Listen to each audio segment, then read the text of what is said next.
I welcome you all to today's class by Advanced English Language Academy. This is Yasin, your English language instructor. So today we're going to take a grammar class today. In our previous videos, we talked about how to sound more like a native speaker, and we also talked about one of the important aspects of English language. We discussed phonology.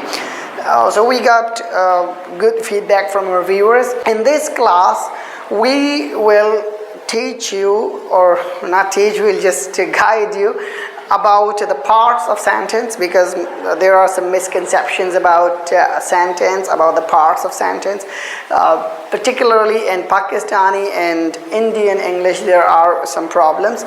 So I'm not saying that only these two countries have problem. Almost all of the non-native countries, they don't understand the sentence and its parts. So today we're going to talk about these difficult aspects. So if you're an intermediate student, you're an advanced student, or you just want to master your English, so this class is going to help you a lot. So first of all, we'll talk about the subject. So there is a misconception about subject. Most of the Indians and Pakistani books have defined subject as the doer of an action.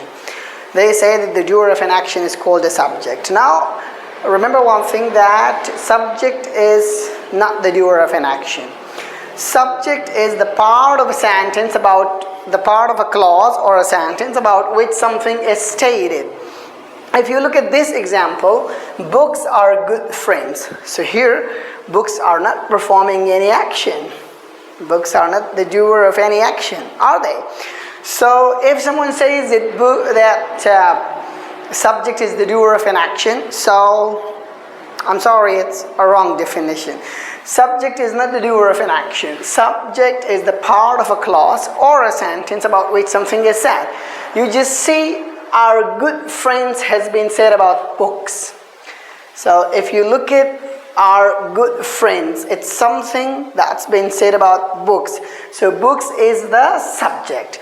Now there can be the doer of an action also. For example, I play. So when I say I play cricket or something like that, so here I play cricket, we call I the subject, not because it is the doer of an action, but because about I something has been said. So there shouldn't be any action, there shouldn't be any action in the definition of subject. We shouldn't talk about action while defining that subject. For example, if we say that I play cricket, I is the doer of an action, so it's not correct. Correct definition is that we call I a subject because about I something has been said.